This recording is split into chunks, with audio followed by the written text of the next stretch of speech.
Welcome to Land Academy. This is the Cash Flow from Land show, where we show you how to buy unwanted vacant land and sell it for more on the internet.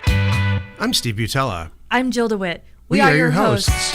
With over 15,000 completed transactions, we are the experts in this niche land flipping business. We hold a drawing to win a free property every month. Enter to win by reviewing this show on iTunes and downloading our free ebook at landacademy.com. All right, let's get this show started. Steve Butala and Jill DeWit here. Welcome to the Cash Flow from Land show. Our guest today, Steve Shallenberger. Steve, how are you? I'm doing great. Nice to be on your show. Excellent. Thank you. Steve has more than 40 years of experience as a successful business owner, trusted senior executive, top-rated speaker, and the #1 best-selling author.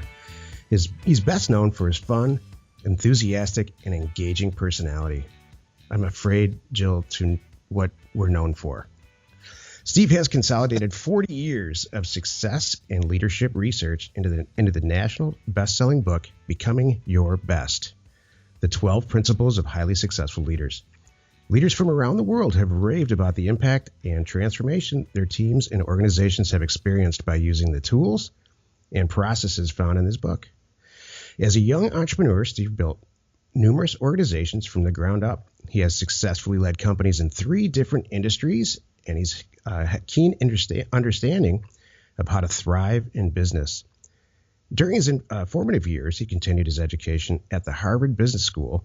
He also worked many years with Steve Covey, as a senior leader and trusted member of his board of directors.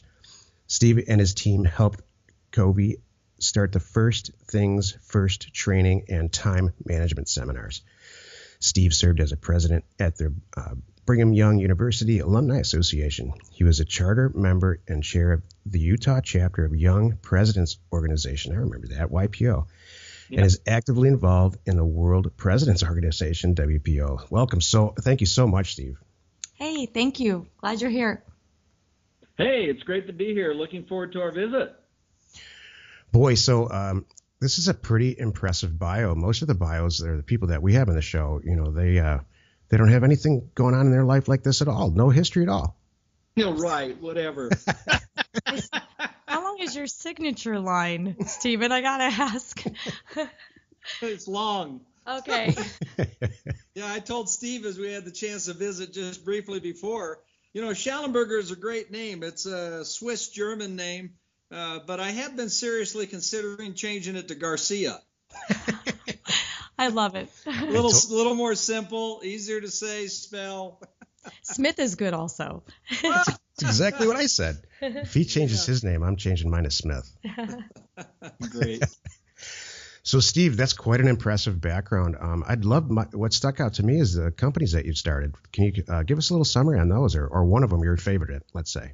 Yeah, well, I'll just tell you, since you folks are in a great business, the Land Academy type business of building a business around land and real estate. Well, when I was a young man, that's actually how I started out. I was raised in Northern California, a place called Vallejo, and which was pretty much a blue-collar town, naval shipyard. There were 8 of us that lived in a 900-square-foot home, and we were pretty poor. So my first job was in an Italian restaurant. And then when I was 16, I became involved with a man by the name of David Conger, and he was a real estate broker, and he had 5 very successful real estate offices in Northern California. And he was really my first mentor. Through the experiences I had with him, I went through an enormous transformation and change, not unlike many of your listeners go through when you have a new way to see things, and you see new hope and new opportunities. And so that's what happened with me. Mr. Conger is wonderful. He started encouraging me to read books. And eventually, when I was 26, started my first I went to school, graduated in accounting, and had some sales jobs selling books door to door. Well, when I was 26, organized my first marketing company, and bought a publishing company when I was 27, and we sold those products all over the United States. So that's how I got started. Later, had the good fortune to organize a energy services company, and that is primarily operates in California. Has been operating for close to 35 years now in the energy efficiency space. And then one of my college professors was Dr. Covey, Stephen R. Covey, and he was such an icon. He served on my board for 17 years, and then when he started his company, I was fortunate to serve on his board for 5 years, and then he released a book called The 7 Habits of Highly Effective People, and this got me onto the pathway of really thinking about, well, what causes outstanding individuals to be great at what they do? What sets them apart from everybody else? And so that was my passion. Everybody has a passion, and I loved organizing companies, running companies, but especially is this thought of what causes somebody to be set apart from someone else in being successful. And so I began a research that took a number of decades. And what I found as I interviewed over 150 CEOs and studied the lives of hundreds of individuals, as certain things started popping out that they did. And what I was looking for were the common factors of success. And that's ultimately what I put in my book. So that gives you just a little nutshell background of some of the jobs and companies that I've started. But I love the industry that you're in. It's a wonderful industry. Thank you so much. Our base of listeners, I can read their minds right now. They want to know what does set them apart, or what sets people apart from being successful. Well, okay, that's a great question. And so some of the things that I've seen, and one of a way to describe what we've seen is that great leaders produce great results. And so sometimes you'll see an organization that is faltering, but if you can take a great leader and put them in that organization, I guarantee you it's going to turn around. You're going to see an organization that becomes more successful. It's because the defining difference is in the great leader. And so your question is right on, is what makes great leaders? Well, they do certain things.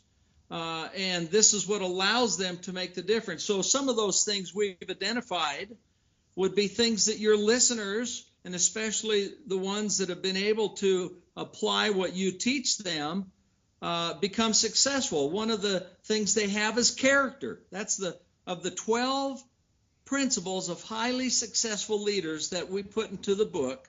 Number one is be true to character.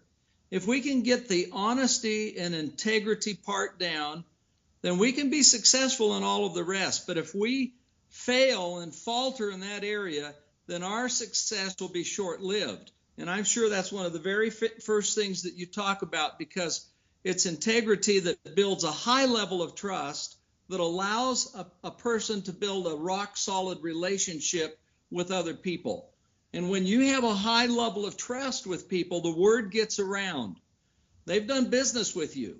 And other people say, well, hey, I heard you were talking with so-and-so, and you took care of me and treated me well, and I'd like to hear about what you can do for me. So this is one of them. There's others that I'd be delighted to talk about, because as your listeners and you and I apply these things, they lift the standard of performance. Mm-hmm. And when the standard of performance is lifted, it actually gives us, if we do certain things, a greater confidence, mm-hmm. a greater peace, a greater creativity in the things that we do. So, for example, another one of those would be to lead with a vision. Mm-hmm. I would imagine that the people that you work with have dreams, and that they want to do well. They want to be self-sufficient. They may want to get out of maybe being where they've been at, and they think they can do a lot better. And so it's this vision that helps define the direction. And that is where all transformation really begins, is with the vision. And so as they start dreaming that I can do better, then they combine that with some of the other principles that we teach. One of the other principles is to apply the power of knowledge. Well, this is where you come in, because from your experience, if you can get somebody that has a vision, that wants to do better, that's willing to work hard, that's going to have honesty and integrity, and wants to help people live better lives, then they can gain the knowledge once they choose the field that they want to be in and become the best at what they do in that field. So in Becoming Your Best, the book, we would teach that person what you would get out of it. In other words, is how to develop that vision, how to make it so it's passionate. You would get how to develop a plan so that you can minimize your risk but maximize your return. And then again, that's where you come in, because part of that will be gaining the knowledge of how to do it. So I've just talked about 2 or 3 of the items, but I had one friend, we were working with a large regional bank, very successful regional bank. And I was visiting with the executive VP, and he said, you know, people are looking for that single bullet of leadership. He said, but, you know, there's not really a single bullet of silver bullet of leadership. He said, it's a number of things that come together that help me create an excellence. And that is what helps me get to a better place in life. Well, that's what we do here, is we talk about the things that you could apply that help you do that. You know, most of the people that work for us, I think they might have the dream to work for a better place than Land Academy. You're so silly. No, it's you're pretty funny. Now that I've planted that in their head, everybody's scrambling to go do other stuff. Yeah. No, it's the basic foundation. This is what I tell all of our new members, some version of this. You always have to remember that you're dealing with people. There's real estate involved. Yes, there's transaction and money and some things, but it's not going to end well if you don't keep in mind that there's a real seller on the other end, there's a real buyer on the other end, and there's people that are working for you. So I think that's great advice, and I completely agree with what you're saying. Great job. You know, Yeah, go ahead, Jill. I have a question, Stephen. How much of it is just not being afraid and having the confidence? Because I swear there's a lot of what got me to where I am in just like, I'm going to go for it. I'm not afraid of it. I'm going to learn. I'm going to make some mistakes, and I'm going to forge forward. Well, that's a terrific point that you bring up, which is, how do we develop this motivation? How do we develop the courage? Yes. To move forward? And I think this can be illustrated by a research study that I saw recently. It says the average person has been told no 140,000 times by the time they're 18 years old. Wow. In other words, no, we can't do it. No, that's not the way we do it. No, our family, we're not made that way. And so just imagine that. What happens is, with time, people start believing it. Mm-hmm. And so just like you bring up, is you just have to be determined to break through that barrier and say, hold it. I need to change the story that's in my mind that I'm thinking about, because believe me, I have yet to meet a person that couldn't do better, mm-hmm. that wasn't able to achieve more greatly than they thought possible. And as they started thinking about the possibilities, as I mentioned earlier, that's when you start having the transition. So one of the things that our listeners can get as they work on these principles that certainly apply in your business and to those that work with you, that help them be among the best at what they do. And that is breaking through this barrier and of creating a success mindset. And so there's a few things that we talk about and becoming your best that helps you do that. So, for example, one of my very favorite quotes is by Ralph Waldo Emerson, and it is, sow a thought and you reap an act. Sow an action and you reap a habit. Yeah. Sow a habit and you reap a character, and sow a character and you reap a destiny.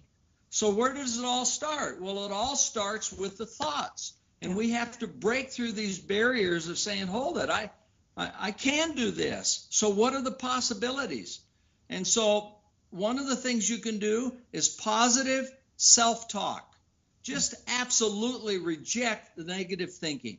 You know, one of the things we did with our marketing company so many years ago, we had about 700 sales reps. They were primarily they were college students. They'd be assigned all over the United States. And so this is door to door. Once they get out there, they're on their own.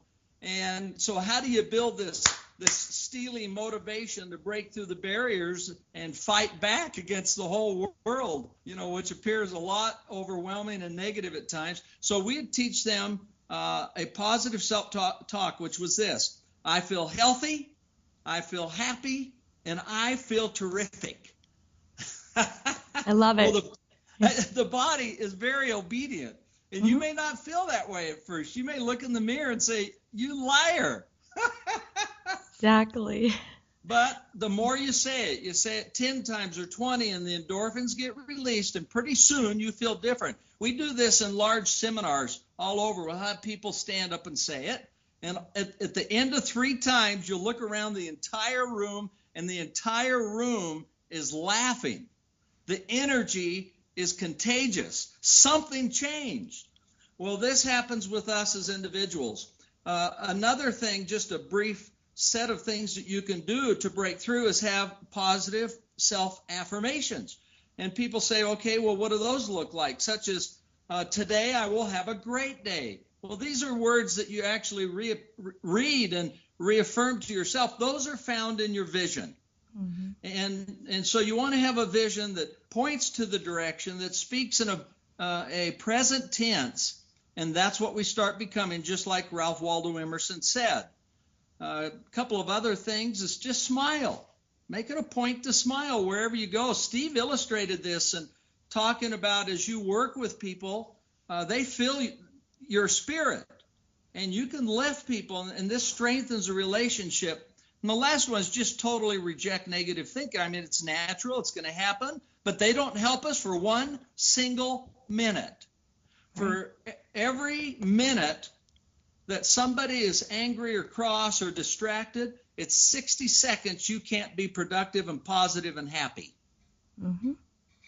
I love it. I believe all of that. And it's funny, you don't think about it sometimes because it just becomes second nature, but I have a similar, I have kind of a mantra going in my head all the time, and you're right. It really makes a difference, and it's good to take a step back and talk to you and be reminded this is something that we should be sharing, because it really does spread. It's really good. I think inspiration is and motivation. That's one of the reasons that Jill and I decided to do this together, because she provides inspiration and motivation part, and I provide more the informational and instruction part. And without those two things, it's pretty unlikely that you can pretty seriously succeed. So, well, that's a dynamic team right there. Thank you. Hey, I have a quick question too, though. Did you guys ever talk about nature versus nurture? I'm sure it came up a lot. I mean, and we go back and forth with this all the time. And I'm a fan that you can change things. Like you said, you start down that path, but how much of us are predisposed to have this come more naturally to us than others? Well, there's no question that our backgrounds can have a big impact on our lives. So, some people have more obstacles and more challenges, but I'll tell you, I have had the chance to just meet with too many people that have had overwhelming adversities and nature, raised in the ghetto. I interviewed not long ago a fellow by the name of Ron Williams. Ron was a 7-time Mr. Universe. I mean, you should have seen the pictures of Ron. That's good. Say what's he look like? Yep. I was intimidated just to see those pictures. Ron was raised in the hood, in the very toughest part of town in Indianapolis, and he said virtually all of his friends are either in jail today or dead. Wow. And he said, but I was able to lift myself out of that circumstance. And so, Jill, your question is so spot on, because that gets down to the very heart of becoming your best. It is something that is within each one of us, and we can feel it. And so it's not something that's reserved just for the wealthy, just for those that have, these lucky backgrounds. As we master each of these principles that people throughout hundreds of years have done, they can raise themselves to reach their dreams. And so I love that question. And I'll just tell you, I have rarely seen an exception to it. It gets down to just going to work on it. And, for example, prioritizing your time. You talked about, Steve, the idea of having a motivational spirit, a mindset, and also having the knowledge. What a tremendous complement to one another. They're both important. We call that mindset, having the right mindset, but also having the skill set. So as people work on things, they get better and better. And once they understand that it's just an issue of working on it, one day they will wake up and be a different person. They'll be a little better. One of the principles that I observed of highly successful leaders is they treat people right. They live the golden rule. And the very fact that they start shifting how they treat people raises their level of success. It's just a magical thing, because people want to be around them. And then they start saying, hold it, I want to serve people because it helps them. And now they start having the right motivation, and they start building their income. They start doing better at what they're doing. And once again, I love your industry and what you're doing, because it's one that really can make a difference in people's lives. Yeah, I chose this industry a lot of years ago because it's versus starting a large company or a company at all. It's so easy to get educated and do one deal and then two and then three while you're still having while you still have a regular job, and then moving forward that way. It's very, with the right mindset and the right motivation, it's very attainable for people who are motivated to get involved. I think it's amazing that there are certain people you can just throw anything at them and it makes them stronger. It's not, you just described somebody like that, and it's a treat to be around those people. We have a handful of members who have just really, really exceeded way further than I ever thought would be possible in a pretty short amount of time. And I think that they either came to us with a ton of motivation, or they just with the right mindset, or all of it. But it just makes me proud. Yeah, that is very exciting. That is something that people start believing in themselves. They may have been knocked in the ditch a few times. The last of the 12 principles is never give up. Yeah. Because all of us have adversity. All of us get knocked down. But the prize really goes to the one who keeps getting back up. Yeah, it sounds trite, but I have to say it. Rocky Balboa said it best. It's not how hard you hit, it's how well you take the hits and keep coming back. How true. Yeah, we ask all the time, okay, everybody, what's the opposite of success? What do you think, Steve and Jill? Yell it out. Indifference. Well, you're probably right. Not trying hard enough. I don't know. That's probably right, too. Everybody says failure. Right. Yeah. But that's not right, because really failure is what helps us learn and how to improve. It's exactly what you said. The opposite of success is not getting back up. Yep. And that's when the surprise and the chemistry and the magic takes place, is when you keep getting back up. Yep. And you think you might not be able to, but you can. And that is the winner's circle right there. Mm-hmm. Great to speak with you today, Steve. Thank you so much. Where can we find you on the internet? Okay, yeah, you can go to becomingyourbest.com. Excellent. And I'll just say one thing on there, Steve and Jill, that might be helpful to your listeners. We have a free service that it's extended to the entire world, and you can share it with your friends and your family. And as you go to our website, there's a place where you can put in your first name and your email, and what you will receive is a weekly email on one of the principles in becoming your best. And then the next week, another principle. And the third week, another principle. And what happens is it goes through the whole rotation. And the 13th week, you step back and say, well, how am I doing? And then they start again, so that what happens each year, you can go through each one 4 times. So 4 times 13 is 52, and you can pretty much do it forever. So people have found this to be an enormous resource. And then they also would receive a daily 1 or 2 line motivational thought that helps us keep up and stay on track of the things we want to do. So hopefully that's helpful. I'm signing up right now, Stephen. Well, what a delight. It's been so fun visiting with you, and cheers to you. You're doing so much good. Thank you very much. Thanks. We're having a lot of fun doing it, Steve. Thank you. Mm-hmm. Okay, best to you. Talk to you soon. Goodbye. Bye. Wow. Talk about nice. I'm speechless. What a treat to get to just talk to him for a few minutes and just kind of be reminded of being on the right track. Yeah. You know, it's good to look at that stuff. That was really kind of all for me.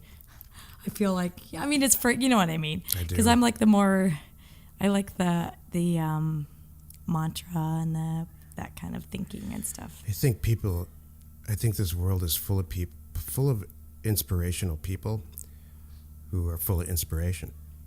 Mm-hmm. And they're not really full of any direction. What I like to think what we do here, we not only do we inspire you, but we show you exactly how to do it, make you laugh a little bit, and then actually give you the tools to do it. Mm-hmm. So, I don't. Yeah. You're right. Maybe it was for you. No, it's perfect. Just what you said, and I appreciate that. I mean, he did talk about. I have a lot of really negative thoughts, and I think they help me. People. I do. Well, if I only have positive thoughts, then how do I know they're positive? There's nothing to bang your head against the wall about it. Stephen, I think that's what works for you, and we all look at things differently, and they're all okay. Sorry, okay. No, I mean that. I mean, do you really walk around just saying positive stuff your whole life, and then if something slips in your head negative, it's like, oh my God, I wasted 60 seconds? Actually, I do. No, come on, really? Seriously. Wow. Haven't you? I respect that. How long have we been working together and everything? It's been years. And yeah. I know you're super positive, but I'm pretty positive in general. But I don't have stuff hanging all over my office with motivational sayings on it either. I mean, you don't. I'm just, all right, that's enough of that. No, that's really good. And I love what he said, too, about what they learned is that everybody does need kind of a roadmap. And that's, I think, what you and I really bring to the table, too. There's a lot of people that they know they want to do this, they're inspired by it, they know real estate, whatever, but they're missing something. And then they find us, and they're like, now I get it. I'd like to think, and I hear people send me notes like this every day. Hey, you know what's cool about you guys is that you're not full of... We're not. We actually did it. It's like Stephen has a fur ball. I could use that. I was going to use an expletive, but I don't want to post-produce a bleep sound. No. It's too much work. I like the fur ball. That's really good. So, hey, I appreciate I love having people from all different areas. And I had no idea he worked with Stephen Covey, and I think that was pretty darn cool. I mean, I think most of us have heard of those books, and it's cool. I've worked at jobs where years ago they were handing out those books to everybody. They buy them in bulk. Wow. Seriously. And do that it's good. Gosh darn it, people like you. What was that Saturday Night Live quote? It's just like exactly. Oh, I what did he think said. of that. Stuart Smalley. Yeah, Stuart Smalley. And people like me, or something Yeah. like that. I don't remember. We I'm we good should look. enough. I'm strong enough, and gosh darn it, people like me. That's what I say to myself all the time. That's Steven's mantra. I love it. Did you ever see the one where he's doing it with Michael Jordan? No. Yeah, so Stuart Smalley's sitting there, and Stuart Smalley says, "I know you have tough days playing basketball." This is Michael Jordan, Right. And Michael, you're good enough at this, and you're strong enough, and people really do like you. Michael Jordan's just looking at the camera going, Like, what the heck? That's great. With his rings and his championship stuff. Yeah. I think I got this. That's really funny. I guess he's never going to invite us on his show after this after talk. No, it was really good. No, I appreciate it. So I think he will. I'm not going to lose any sleep over it. I appreciate it. It was very informative and helpful. Thanks, Jill. Let's go buy some property. And gosh darn it, people like you. We hold a drawing to win a free property every month. Enter to win by reviewing this show on iTunes and downloading our free ebook at landacademy.com. If you want to get involved or you need more information about our profitable, niche real estate operation, call 480-467-0359. You just might get Jill at the other end of the line. landacademy.com. You are not alone in your real estate ambition.